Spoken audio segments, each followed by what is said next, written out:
here to work. I feel you. What's good, my boy? Yo, what up? Chill. You from Jersey, right? Yeah.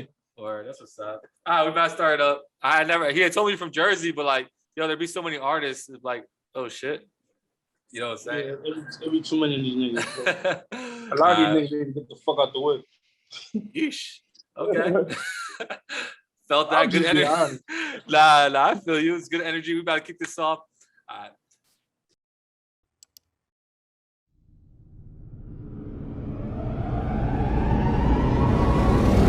Welcome to the Garden State Hip Hop Hour. Today I'm with Breez. Yo. What's good, my boy? Right before we started this, you said there's too many artists from Jersey or period? When I was like, I didn't realize you were from Jersey. Yeah, I'm from Jersey. There's too many niggas in the way not doing shit.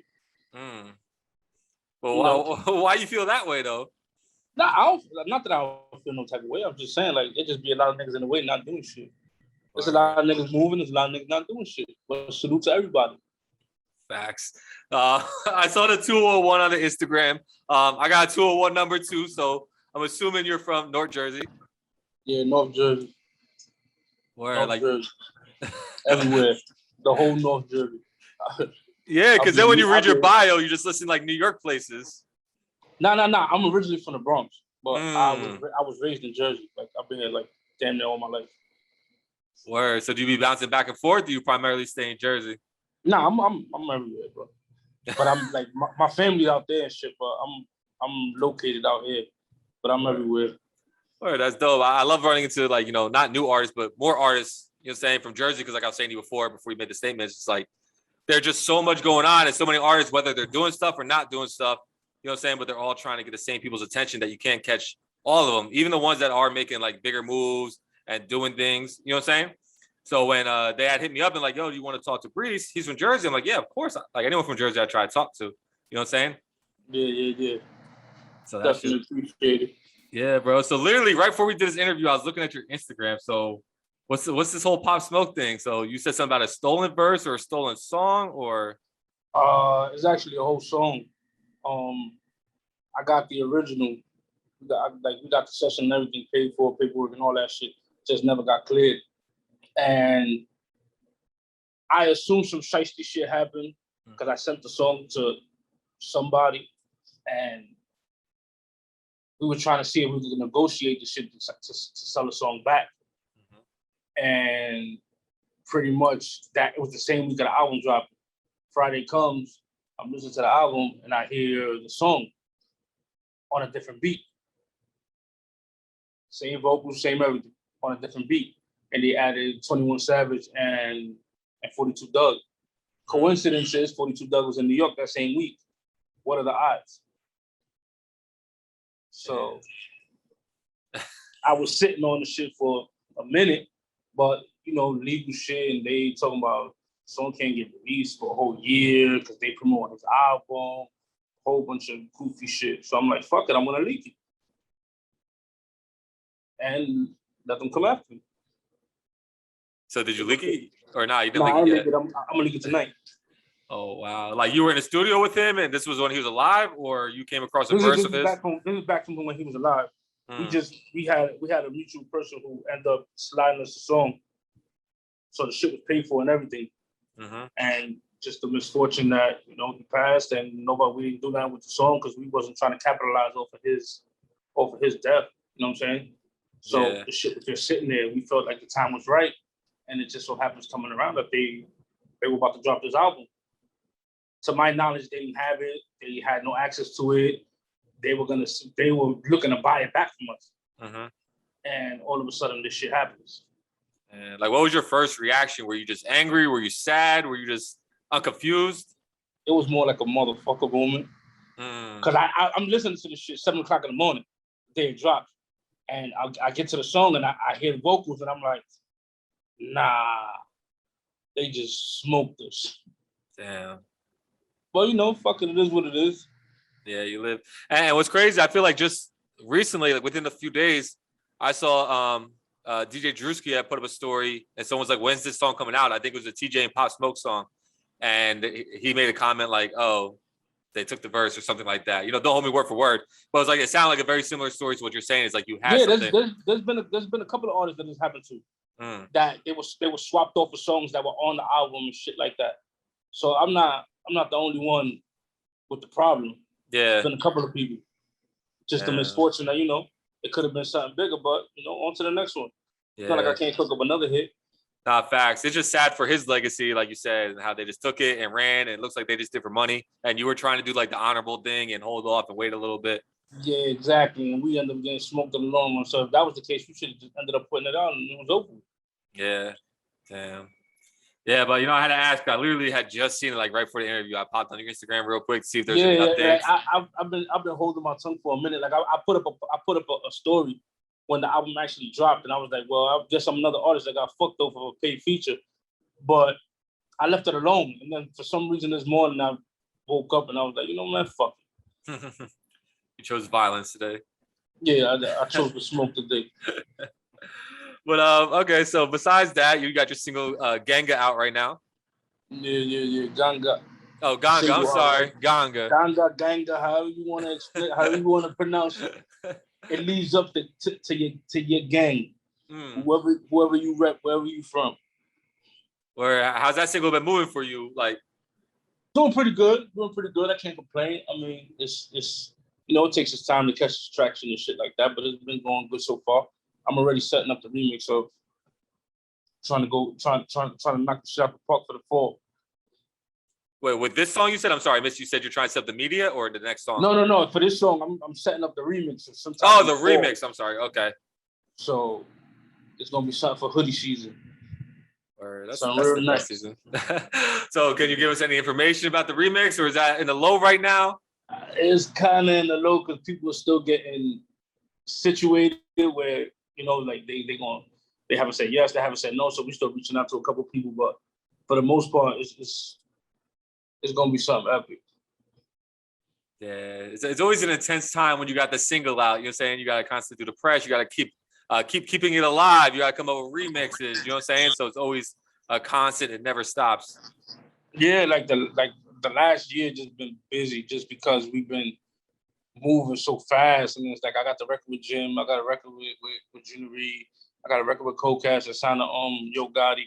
Like I got a lot of different records that it's like, all right, when I'm gonna put it out?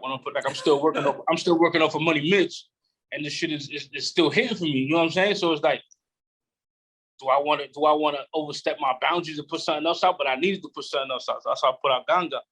You know what I'm saying? But now it's like, okay, let's see how this do, and then I might put out Cha Cha next in the fall. But you know what I mean? The Ganga remix might come before, so it's like it's all strategic shit. Yeah, nah, like for real, like I work with artists too, and it's like they record all these songs, and they're like, it's like, when are we gonna release all these songs? Like, you think every song's a hit, or all these songs are hot? Like, we're in the studios, and then we go look at the calendar. It's like, well, this is coming out this day. This is coming out this day. It's like, by the time you get this song, it's next year already. Yeah, that's the shit. Like, I got enough songs to last me to, like, if I wanted to put out one every month, I got enough to get me into next spring. But it's like, damn, do I really want to hold all these records? And like, sometimes you feel it's old, but it's new to everybody else. So it's like I got enough to put out a whole, like, I'm about to drop a remix mixtape and my Life's a Breeze 5. So you know what I'm saying? Like, I have them there, but it's like, damn, do I really want to give away all those records and then have to work them one by one, or should I just drop them one by one and just focus on that? Like, word. And you made a good point. It's like it becomes old because there's songs like with my artists we've been listening to for like 3-4 months, but then by the time it actually hits the street, you're like, damn, I done. By the time it catches the beat and people start listening, it feels outdated. So it's like, this shit is microwave, just like in and out. Yeah, especially for you as the artist who's been listening to it for so many months already, and you're rocking with it, your team's rocking with it. Yeah, like, it's like now you gotta go perform it. Now you gotta be lively about it. It's like you're already 6 months worth of tracks past that one. Exactly. So it's like, where do you really go with it? Like, so sometimes you feel like, all right, fuck it, I could put out a whole project and whichever one catches. But then it's like, at the end of the day, you still got to put the money behind that record. You still got to promote. It's a lot of shit, man. Like, people don't understand how much work this shit take. Like, headaches, dealing with people, everybody down the same page. It's just a lot of shit. But it's worth it at the end. That goes back to your statement in the beginning of the interview where you're like, there's a bunch of people in the way, but they become in the way because people think you just wake up, you rap, you do a song. Yeah, that's like the least of the work. That's the raps is the least of the work. Like the record is easy to me. It's just what comes after that. The promo, the litigation, the fucking showing up to places, the interviews. Like there's a lot to keep up with. And there's a lot of money spent on this shit. People don't even realize. That's why the meme says, oh, everybody want to rap, so you realize how much money you gotta waste. Yo, that bill is tremendous. You're talking about every little thing: graphics, lawyers, designers, mixing, the beats, the studio. I'm down 160 bands in the last year and change, bro. Like that's just I ain't gonna lie, the pandemic helped me a lot, but it was a lot of money spent traveling, being at places, showing your face. Like you know what I'm saying? Like this ain't no local shit. Like I go anywhere from here to Mass, Rhode Island, fucking DC, Virginia, Florida, Atlanta, Georgia, Texas, and niggas know me in every state because I make my rounds. Like, you know what I'm saying? We get around. You know what I'm saying? Like, so that would be more time consuming than money. And it's like, then you gotta go back to the drawing table, get more, you know what I'm saying? Like, but it's all worth it. Nah, facts. When it hits, like you're not thinking about that no more. Like it's just in the process. So you said you got a song called Cha Cha coming out. Is that like a dance record? Because I'm just thinking about the dance right now. Cha-cha, cha-cha, bachata, like just that word, you know what I'm saying? Yeah, it's in that range, but it's not like a dancey record. Like it's damn. So I'm not gonna be able to grab some girl and start hitting bachata real quick or cha-cha with her real quick. It's a two-step-ish type of song. But that record feature Kokaz from Memphis. That's he signed to Yo Gotti. Yo, Memphis hot right now. Memphis on fire right now. I ain't gonna lie to you. Like they on fire right now. You got Pusha, Big 30, like you're saying. Shiesty, 30. What's the other boy name? He's nice too. He signed to Gotti too. I forget his fucking name. Damn Dolph.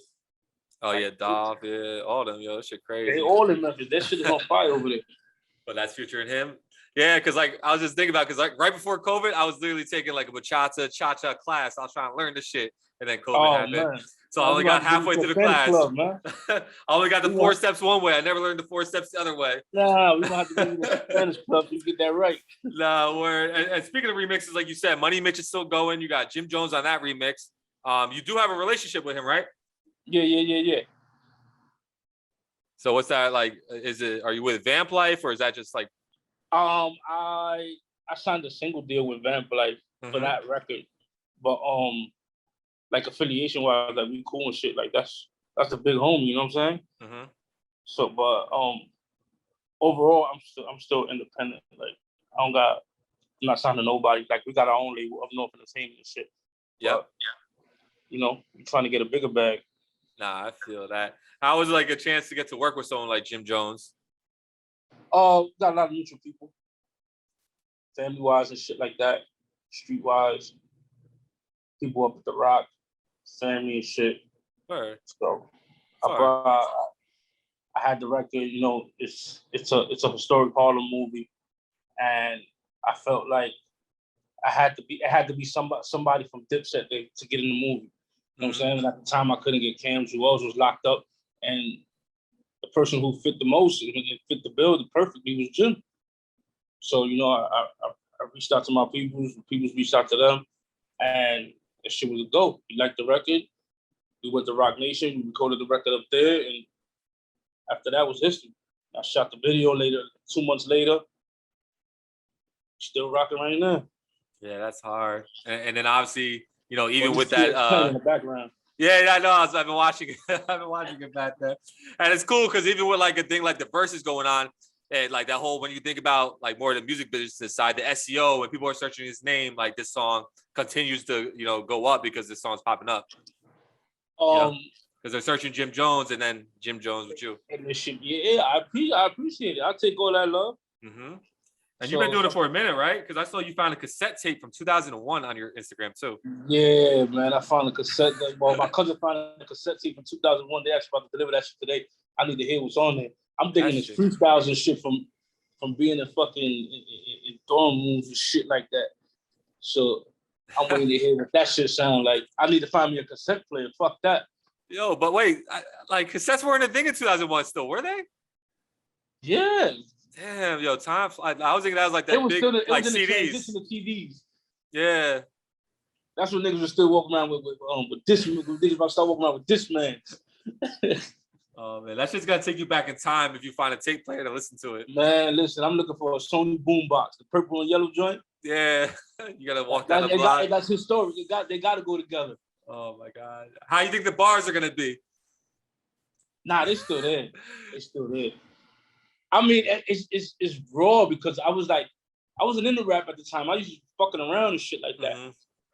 So it was like, but I still had the same vibe, like the same style and shit like that.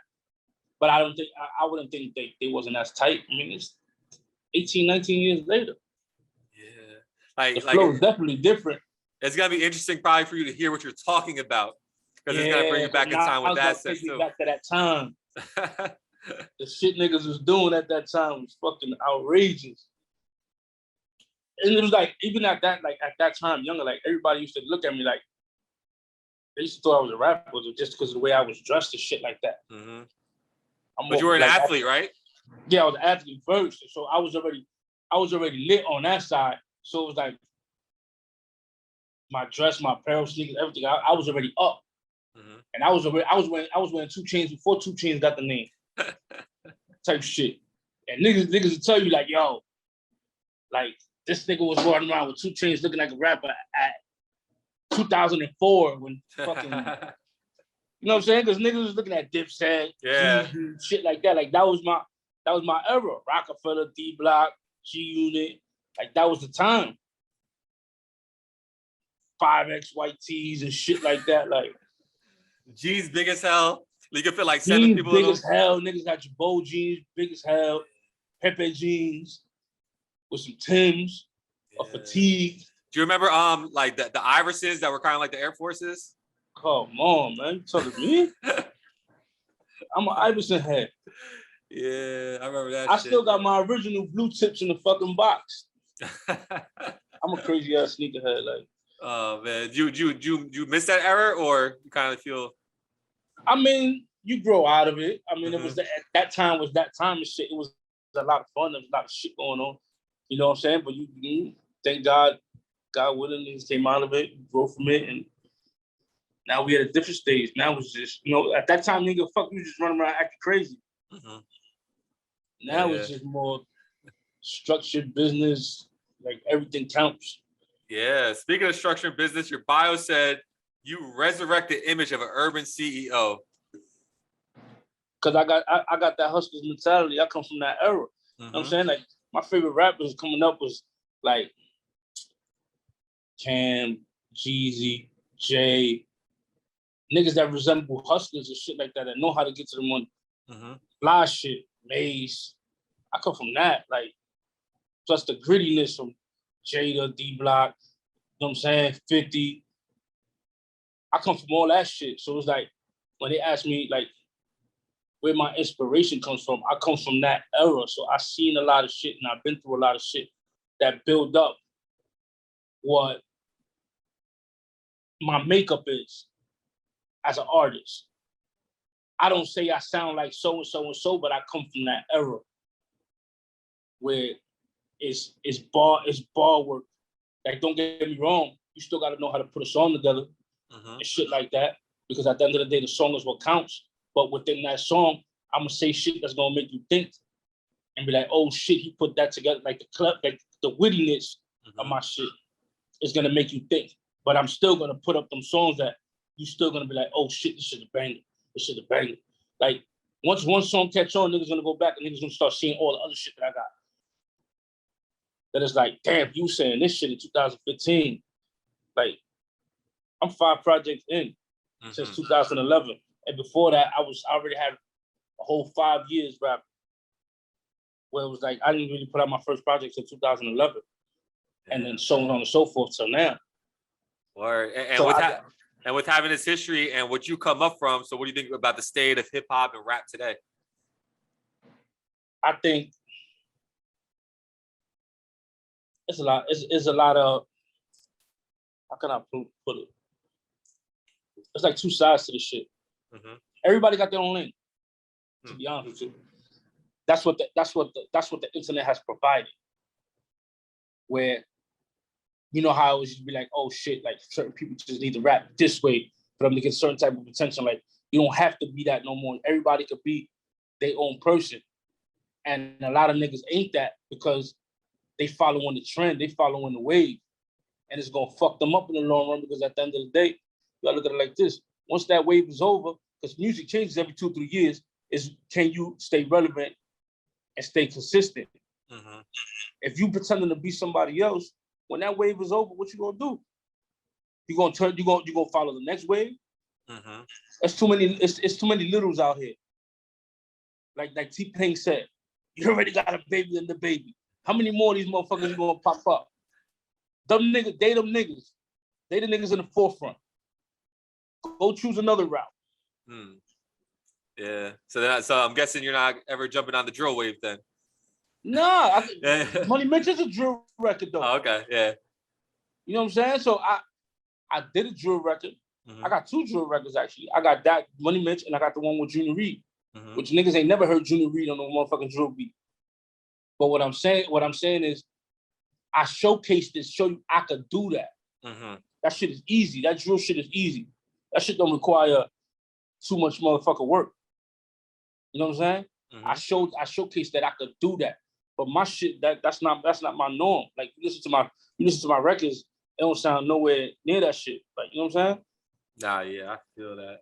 So fucking so then what's coming up next for you? Like what else you working on? I know you said you got the remix project. You're gonna have the next single coming out.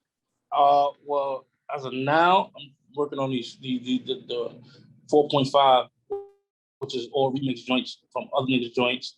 Then Life's a Breeze 5, which is all the original shit. And then the Ganga remix, which we're trying to put together. So I'm still like undecided whether I wanna wait till the fall to drop Life's a Breeze 5. Like I'm gonna do the remix shit for now to finish out the summer. And then sometime in the fall, late September, I'll drop Life's a Breeze 5 going into the 4th quarter. Word. Okay. So if which a lot of those records that I already done are on there. I'm just cooking up new shit to add on to it. Just to finish like fleshing it out. Yeah. I got 5-6 records that are ready to go for Life's a Breeze 5. I just want to get like another 5-6 strong ones to throw on top of that. Plus, I still got another 4 records from shit that I already recorded, where I could put together a solid project, and that should get me into New Year and over the New Year. Because then after you drop, it's basically marketing and fucking videos and This shit like crazy that we're already September? Almost September. I just feel like I was just locked down in COVID. Like this. Exactly. This shit just just flew by. Lock us down again. Yeah, those vaccine cards. But if this is the first time someone's ever heard of Breez, they want to tap in with you. What are like 5-year songs that they should go back and listen to get a real feeling for your sound? You're all welcome. Vision Clear. Money Mitch, the original.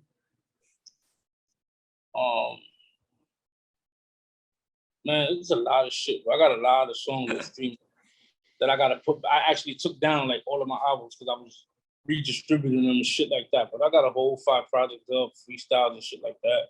I'm just getting back into my SoundCloud shit because SoundCloud be all the free shit. I'm just getting back into there to put out 4.5, which is all the remix shit. But I mean, anything they want to find out, they can go on Google and just search. Yeah, I was just saying, say they want to go listen to a few songs to get like a feeling of you. Yeah, they go to my YouTube channel. You see Breez 201. My Vivo is official Breez Vivo.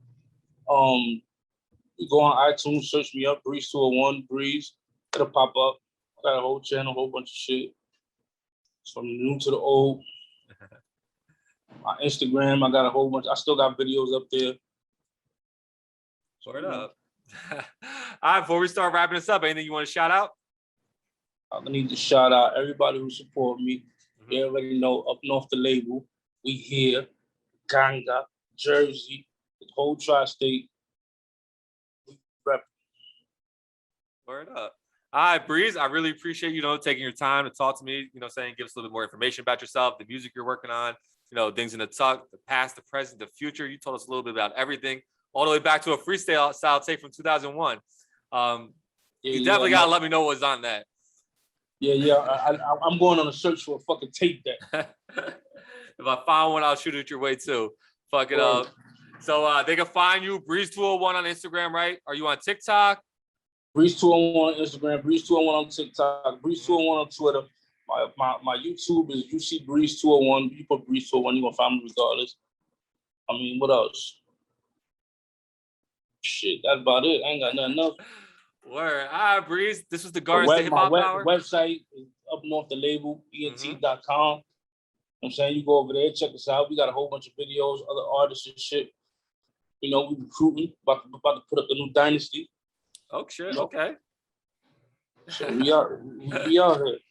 Word. I feel you. We definitely tapped in. So like I said, I definitely really do appreciate your time. We're tapped in. Breez201, all social medias, Up North Entertainment, the label, right?